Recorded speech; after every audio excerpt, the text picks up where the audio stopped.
முதலாளிகளுக்கு எதிராக கம்ப்ளைண்ட் பண்ணுவது எப்படி? உங்களை பலவந்தமாக நாட்டை விட்டு அனுப்ப முடியுமா?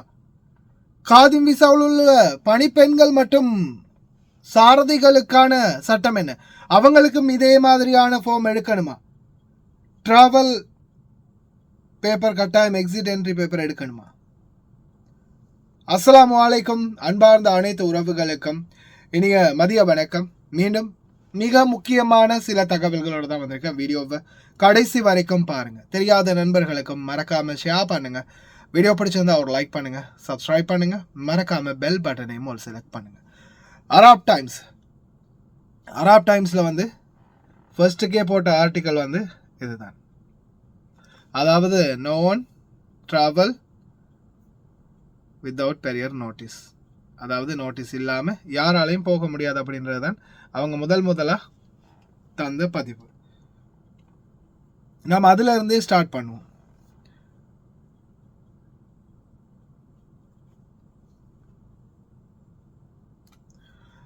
அதாவது முதலாவதாக வந்த ஆர்டிக்கல் என்ன? No travelling out of Kuwait without an exit permit, new rule for expatriates. அது நம்ம என்னன்றதை அதில் இருந்தே நம்ம ஃபுல்லாக பார்த்தோம்னா நம்மளுக்கு கொஞ்சம் இலகுவானதாக இருக்கும்.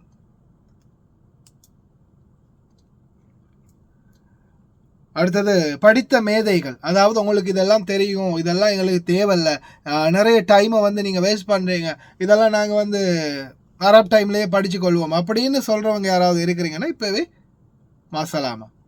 அதாவது உங்களுக்கு போய் படித்து கொள்ள தெரியும், நான் படித்து கொள்கிறேன் அப்படின்னு நினைக்கிறவங்க இப்போவே வெளியாகலாம். இதை வந்து நான் ஃபுல்லாகவே டிரான்ஸ்லேட் பண்ணி தமிழ் மொழியில் இவங்க என்ன சொல்ல போகிறாங்க அப்படின்றத நான் வந்து நம்மளுடைய மக்களுக்கு எளிமையான முறையில் தெரியப்படுத்த போகிறேன். அதுவும் தமிழ் மொழியில் இருக்கிற மாதிரியே நான் அதை தெரியப்படுத்த போகிறேன். அதை வந்து தமிழ் மொழியில் நானும் டிரான்ஸ்லேட் பண்ணி எடுத்துருக்கிறேன்.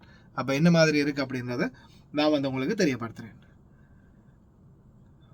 வெளியேறும் அனுமதி இல்லாமல் குவைத்திலிருந்து வெளியே பயணம் செய்யக்கூடாது. வெளிநாட்டினருக்கான புதிய விதி.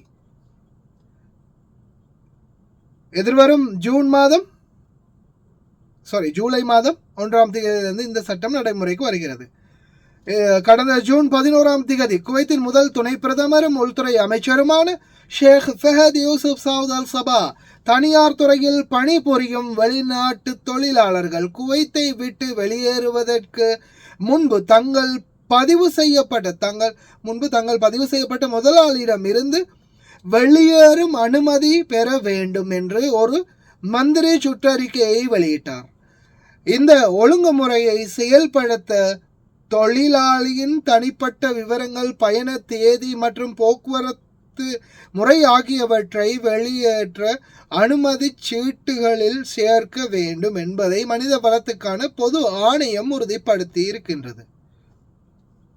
பூர்த்தி செய்யப்பட்ட அனுமதி சீட்டை செயலாக்கத்தை ஒழுங்குபடுத்தவும் துல்லியத்தை பராமரிக்கவும் நியமிக்கப்பட்ட தளமான செகல் அப் அல்லது public authority of manpower website, பாசியுடைய manpower, public authority for manpower, அதாவது பாசியுடைய வெப்சைட் மூலம் மின்னணு முறையில் சமர்ப்பிக்க வேண்டும்.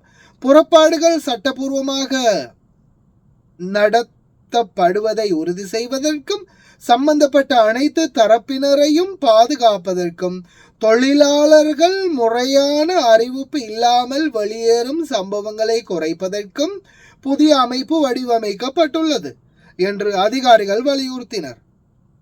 ஒழுங்குமுறை அமலாக்கம் ஜூலை மாதம் 1ஆம் தேதி முதல் தொடங்க உள்ளதால் முதலாளிகள் மற்றும் வெளிநாட்டு தொழிலாளர்கள் இருவரும் இந்த தேவையை கண்டிப்பாக கடைபிடிக்குமாறு வலியுறுத்தப்பட்டிருக்கின்றார்கள். முடிவின் நோக்கம் முதலாளி மற்றும் தொழிலாளர் உரிமைகளுக்கு இடையில் சமநிலையை உறுதி செய்தல், சட்ட இணக்கம் மற்றும் மேற்பார்வையை மேம்படுத்துதல், முதலாளியின் அறிவிப்பு இல்லாமல் சட்ட விரோதமாக வெளியேறுவதை தடுக்கவும், தொழிலாளர் சந்தை அமைப்பு முயற்சிகளை ஆதரிக்கவும் இதை தயார் செய்துள்ளனர். இதில் யார் இணங்க வேண்டும்? தனியார் துறையில் பதிவு செய்யப்பட்ட அனைத்து வெளிநாட்டு தொழிலாளர்களும் இதை வந்து ஏற்றுக்கொள்ள வேண்டும். குவைத்தை விட்டு தற்காலிகமாகவோ, இதை நல்லா கேட்டுக்கோங்க, குவைட்ல இருந்து நீங்க டெம்பரரியா போனாலும் சரி, அதாவது வெக்கேஷன் போனாலும் சரி, தற்காலிகமாகவோ அல்லது நிரந்தரமாகவோ வெளியேற விரும்பும் தொழிலாளர்களுக்கு இது பொருந்தும். அதாவது நீங்கள் கேன்சலில் போனாலும் சரி, எக்ஸிட்டில் போனாலும் சரி, அப்படி இல்லாமல் நீங்கள் வெக்கேஷனில் போனாலும் இது பொருந்தும். வெளியேறும் அனுமதிக்கு எவ்வாறு விண்ணப்பிப்பது? சிவில் ஐடி எண்ணை பயன்படுத்தி கோரிக்கையை சமர்ப்பிக்கவும் செகல் செயலி அல்லது பொது மனித வளத்துக்கான பொது ஆணையகத்தின் வலைத்தளத்தின் ஊடாக பயணத்திற்கு முன் கோரிக்கை வைக்கப்பட வேண்டும். இதன் முக்கிய குறிப்புகளாக இந்த அமைப்பு தானாகவே முதலாளி பணியாளர் பொருத்தத்தை சரிபார்க்கிறது. முரண்பாடுகள் கண்டறியப்பட்டால் வழக்கு சிறப்பு துறைக்கு பரிந்துரைக்கப்படும். அதாவது உங்களுக்கு சம்பளம் தராம, இதுல டூ சைட் பெனிஃபிட், அதாவது டூ சைட் பெனிஃபிட் இருக்குது. இரு சாராருக்கும் இந்த பெனிஃபிட் இருக்குது. எப்படி பெனிஃபிட்னு பாத்தீங்கன்னா, இதுல தொழிலாளியுடைய பிரச்சனை எப்படி தீர்க்கிறது அது ஒண்ணு. அடுத்தது தொழிலாளருடைய பிரச்சனைகளை எப்படி அரசாங்கம் கையாள்வது, தொழிலாளர்களுக்கு நேரப்படும் அநீதிகளை எப்படி குறைப்பது, கண்டறியப்படுவது. இதுதான் மெயினான நோக்கம். தொழிலாளர்களுக்கு எதிராக பல அநீதிகள் இழைக்கப்படுது. ஆனா இது எப்படி தெரியப்படுத்துறது? ஏன்னா நிறைய பேருக்கு, பிரதர் நீங்க ஏதாவது பிரச்சனை ஷூனுக்கு போங்க, சிஸ்டர் ஏதாவது பிரச்சனை ஷூனுக்கு போங்க. ஷூனா அப்படின்னா எங்க இருக்குது? ஷூனுண்டா என்ன? நாங்கள் எம்பசிக்கு போகிறோமே அப்படின்னு சொல்லுவாங்க. இப்போ soon visa article 18 private sector visa அப்படின்ற ஒரு வீசாவில் வரக்கூடியவங்களுக்கு ஷூன்ன்றது தான் எம்பசி மாதிரியான உதவும் கரங்கள் நீட்டக்கூடிய இடம் அப்படின்றது கூட பலருக்கும் தெரியாது.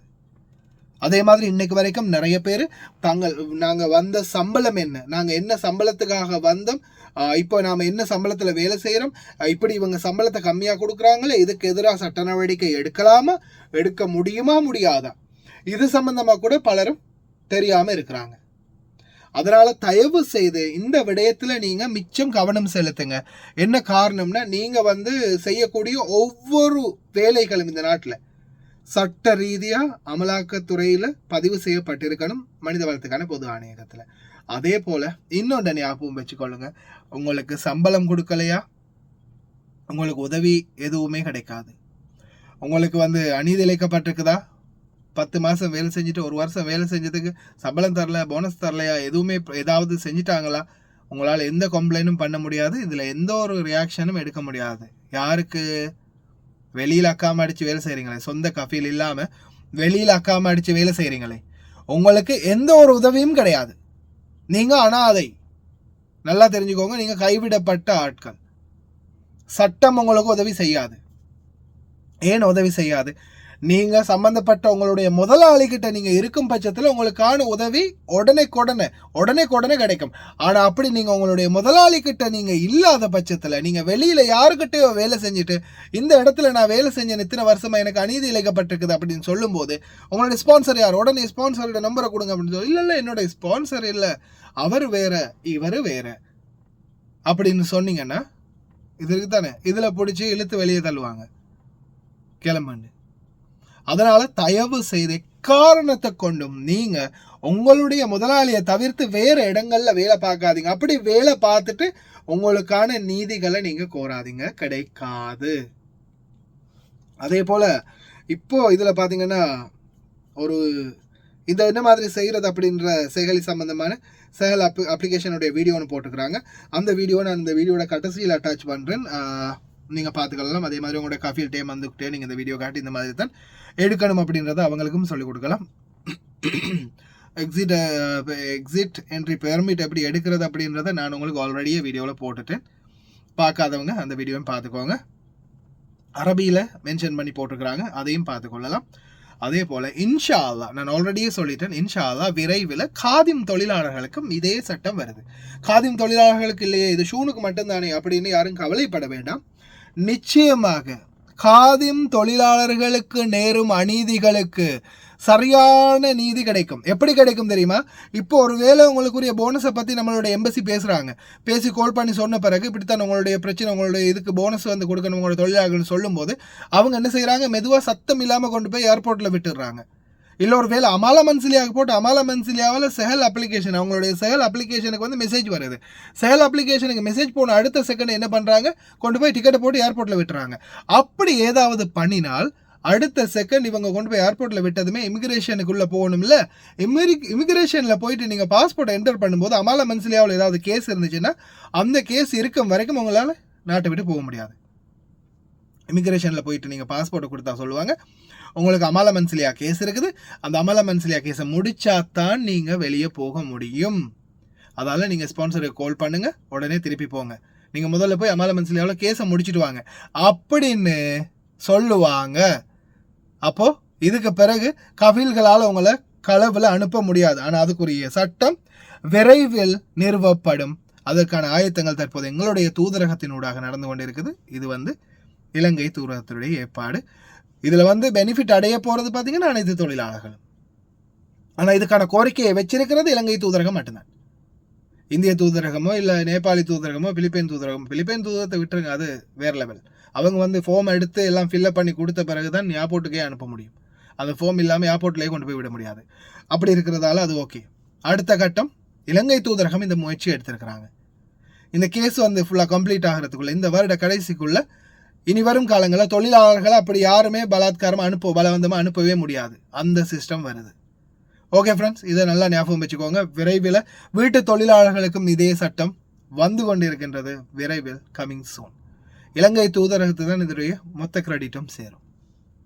அதே போல் இந்த வீடியோ வந்து நான் வந்து இதில் மியூசிக் ஒரிஜினல் மியூசிக்கோடு இருக்குது, இல்லைனா இதிலேயே நான் ப்ளே பண்ண முடியும். இதை வந்து நாய்ஸ் ரெடியூசர் போட்டு இந்த சத்தத்தை மாற்றி தான் ப்ளே பண்ண வேண்டி இருக்குது. அதால் நான் வந்து இதோடைய சத்தத்தை கிளியர் பண்ணிவிட்டு இதில் மியூசிக்கோட வரதால் அது வந்து எனக்கு பிரச்சனை கொடுக்கும்.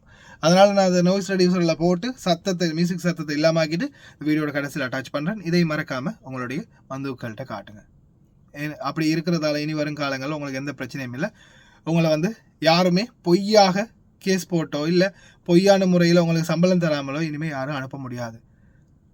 நீங்களும் தாராளமாக என்ன பிரச்சனை இருந்தாலும் சட்ட ரீதியாக முயற்சி பண்ணுங்கள். உங்களுக்கான லாபத்தை உங்களுக்கான உரிமையை பெற்றுக்கொள்ள முடியும். தயவு செய்து முயற்சி பண்ணுங்கள். யாருமே சட்ட ரீதியாக போகாமல் அவங்க சொல்கிற படிக்க கேட்டு கடைசியில் உங்களுடைய பணத்தையும் சம்பள பணத்தையும் உங்களுடைய உரிமைகளையும் இல்லாமக்கிட்டு போயிடாதீங்க. தயவு செய்து முயற்சி பண்ணுங்கள். இன்ஷா அல்லாஹ் வெற்றி நிச்சயம். இந்த வீடியோ கடைசியில் வரக்கூடிய வீடியோவையும் பாருங்கள். இன்னொரு நல்ல வீடியோவில் சந்திக்கலாம்.